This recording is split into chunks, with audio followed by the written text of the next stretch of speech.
doesn't have a crack in it either.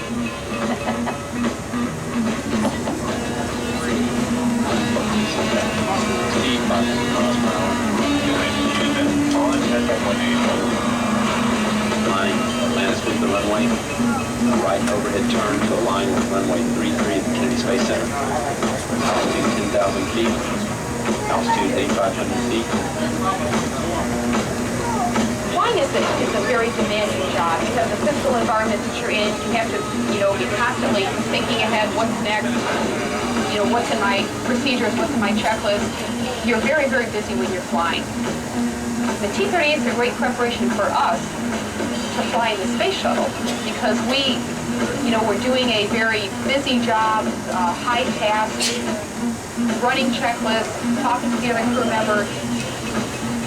We also use the T-38s to fly shuttle dive. It's work, it's focusing, it's being very exact in whatever mission we're doing that day, and it's great training for us.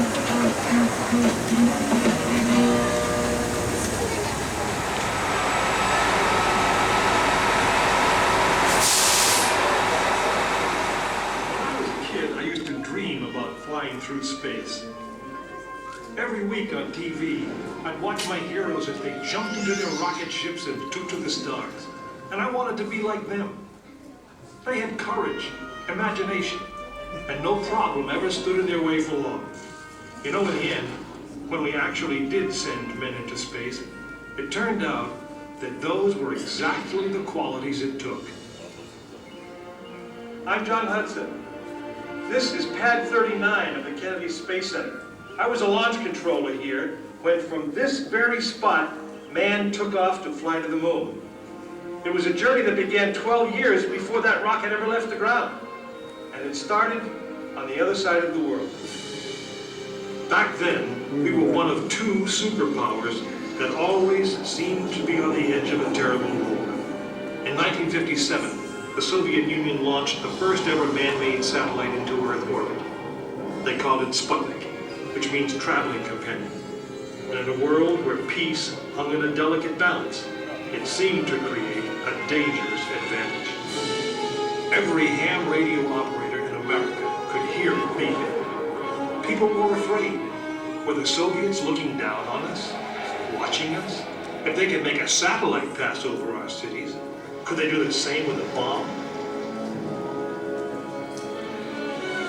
Our own space program kicked into high gear, and less than 2 months later, we were ready to launch our own satellite.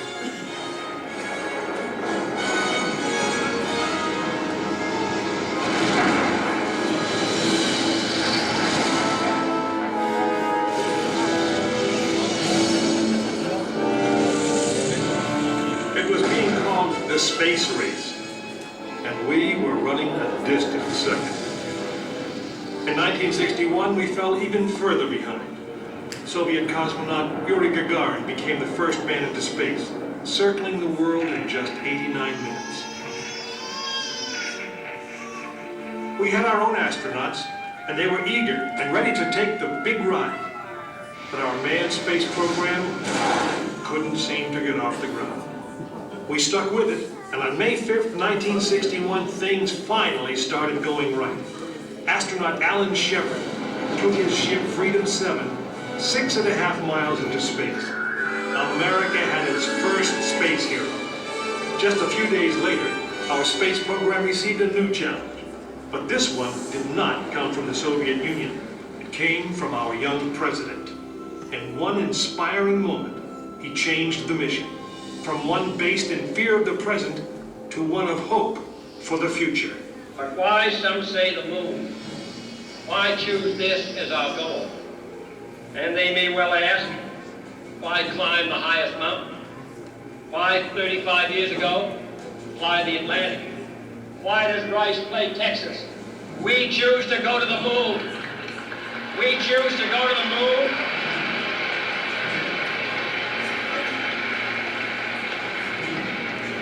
We choose to go to the moon in this decade and do the other thing. Not because they are easy, but because they are hard. We hadn't been more than 16 minutes into space, and now we were going to the moon. We would have to design a rocket the size of a 36-story office building, put it together with the precision of a microscope, and accelerate it to the speed of a bullet. Then we would have to guide it to a moving target 250,000 miles away. Many people thought it was an impossible dream, but 400,000 of us set about making that dream a reality. It would be the longest, most hazardous voyage that any man had dared to attempt. But step by step, mission by mission, we orbited the Earth, perfecting the skills and technologies we would need on this incredible journey.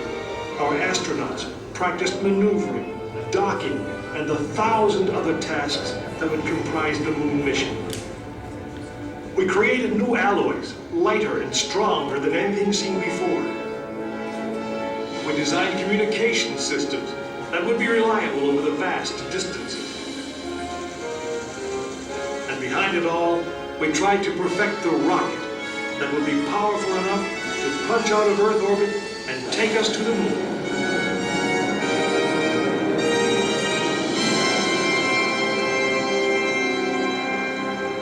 One day, however, the dream of flying to the moon almost slipped away. It was January 27th, 1967. Astronauts Virgil Gus Grissom, Edward White, and Roger Chaffee were on board Apollo 1 for a plugs-out test, a full-scale dress rehearsal for the actual launch. Suddenly it happened. There was a fire in the capsule. 3 men, whose lives had been in our hands, were lost. Surely the opening vistas of space promise high costs and hardships, as well as high reward. But this country of the United States was not built by those who waited and rested and wished to look behind them. After Apollo 1, some thought we'd failed, and that the moon was out of our reach. But we owed it to those men, to learn from their sacrifice, and to carry on. We started taking the Apollo vehicle apart, piece by piece. Was the design flawed? Had safety been compromised? Tough questions. And we spent 1.5 years redesigning the spacecraft so that no astronaut's life would ever be at risk because we overlooked something, or because we could have done something better. A moon rocket is 91% high explosive, and it goes into the most unforgiving, hazardous environment there is. We could never make it risk-free, and the men who flew them knew that. We didn't send men into space again until Apollo 7 orbited the Earth testing some of the new designs. When everything worked perfectly, the decision was made. The next mission would travel to the moon. It was mankind's destiny to leave the shores of our planet behind and strike out across the vast ocean of space. In the great span of our history, now was the time that we could. Now was the time that we would. We stood on the eve of the longest, most dangerous journey that any man had ever undertaken. And it would be taken by Frank Borman, James Lovell, and William Anders, the crew of Apollo 8. Through those doors, you'll find the firing room, launch control, just as it was on December 21st, 1968. Moving down to your right in the row that you have chosen. You get back right into the center. Once again, good afternoon. My name is Harry. I'd like to welcome you to the firing room theater. The show will take 10 minutes. If you wish to leave sooner, you may use any of these 6 doors right here on my left, and you may push any one of those open to exit. As a courtesy to other guests, we remind you one more time that flash photography is not permitted during our show, so it is not distracting to the rest of our guests. And please do not smoke in the building at any time. Thanks once again, and enjoy the show.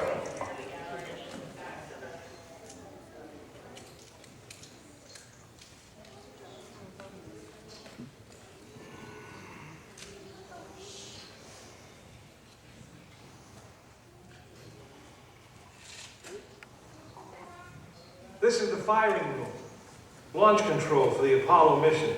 This is not a mock-up. These are the very consoles we sat at when men first took off to fly to the moon.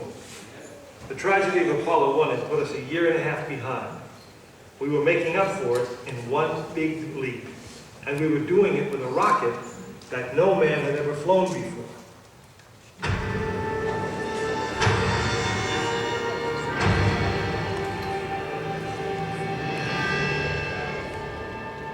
It was a few days before Christmas, 1968, when Apollo 8 sat on the pad. She was the first of a new kind, a moon rocket. This was the Phoenix, risen from the ashes of Apollo 1. The first Apollo crew did not die in vain. This was to be their testament.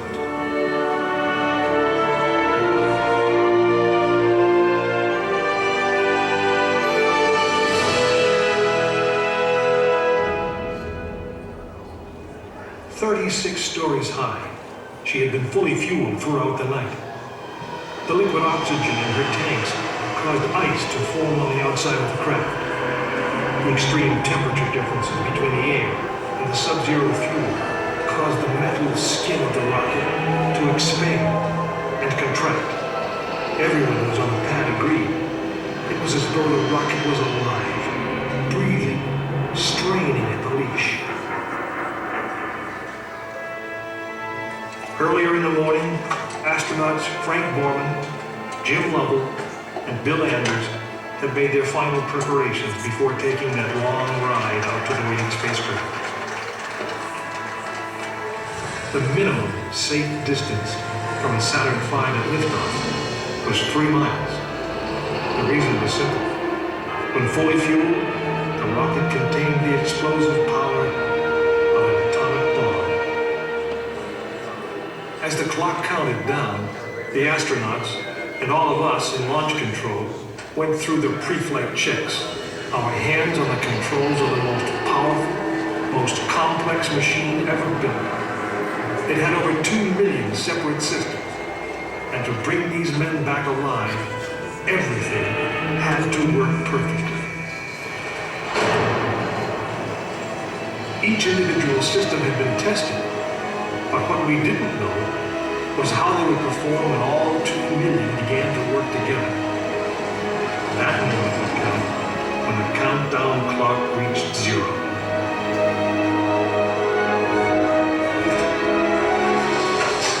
If a maneuvering thruster failed, if communications broke down, if navigation was off by 1 degree, if any piece of the miles of wiring, circuits, relays, or valves was defective, Frank Borman, Jim Lovell, and Bill Anders would pay with their lives. As they sat, waiting for launch on that chill December morning, these 3 astronauts were back to what they had always been, test pilots.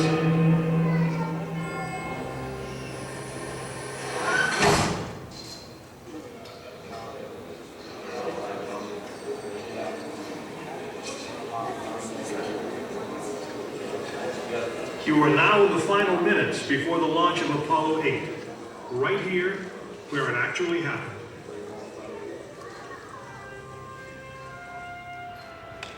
Mankind is about to leave his planet behind and journey to another. It is one of those rare moments when history is not being made, destiny is being embraced.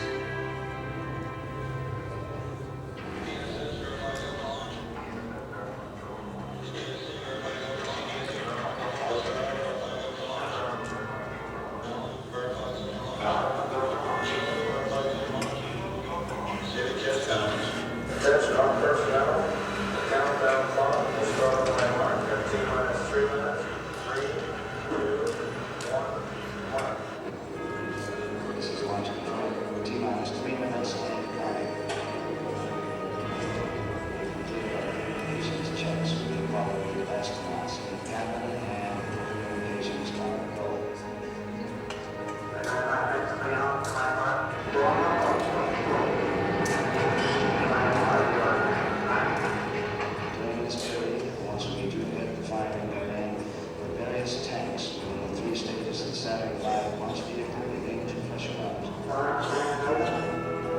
We have firing command, firing command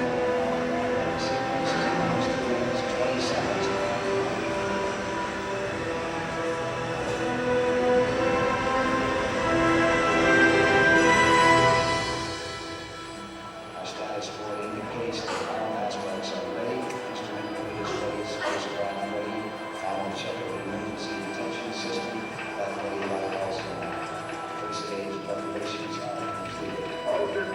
Okay. Keep going. We're on. Ready to go to Cronkite. Stand by motor. Okay, you're on. All systems go. T-minus 49 seconds incoming. First stage, your oxygen tank has been pressurized, and of course it's still building up. Coming up in 90 seconds, mark T-minus 90 seconds incoming. Apollo 8 crew standing by, spacecraft commander Frank Warner, Jim Lovell, Bill Andrews. Now we report that the liquid hydrogen tank on the third stage is pressurized, 1 minute 15 seconds.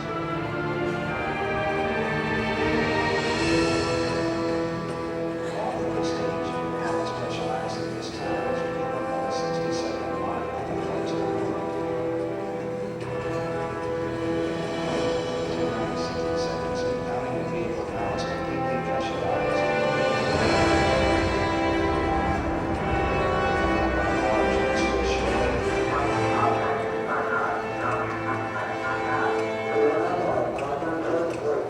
We have the power transfer. We're now on the flight batteries within the launch vehicle.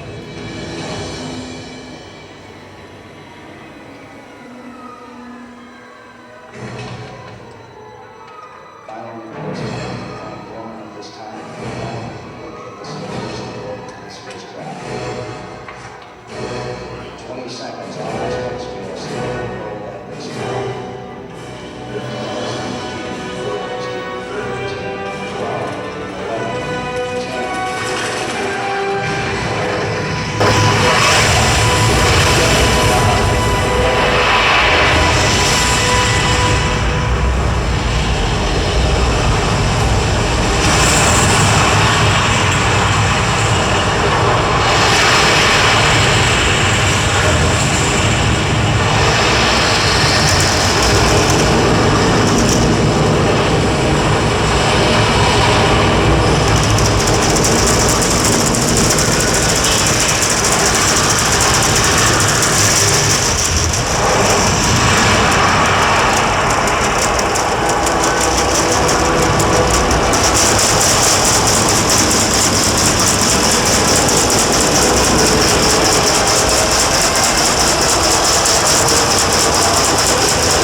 8 successfully orbited the moon, and the astronauts returned safely to the Earth. I know. I'm Jim Lovell, and I was one of the crew of this spacecraft, Apollo 8. We were the first men to see the surface of the moon from just a few miles away. But it was the hundreds of thousands of men and women who worked in that team, and the millions of people who supported the mission that really made it possible. That way, I guess, we all went to the moon. Now, on the other side of those doors, you'll find an actual Saturn V moon mine. It's still the most powerful, the most complex machine ever built. And I guess it's the only one that can take you to another planet. I actually got to fly one on a second flight to the moon called Apollo 13. But that's another story.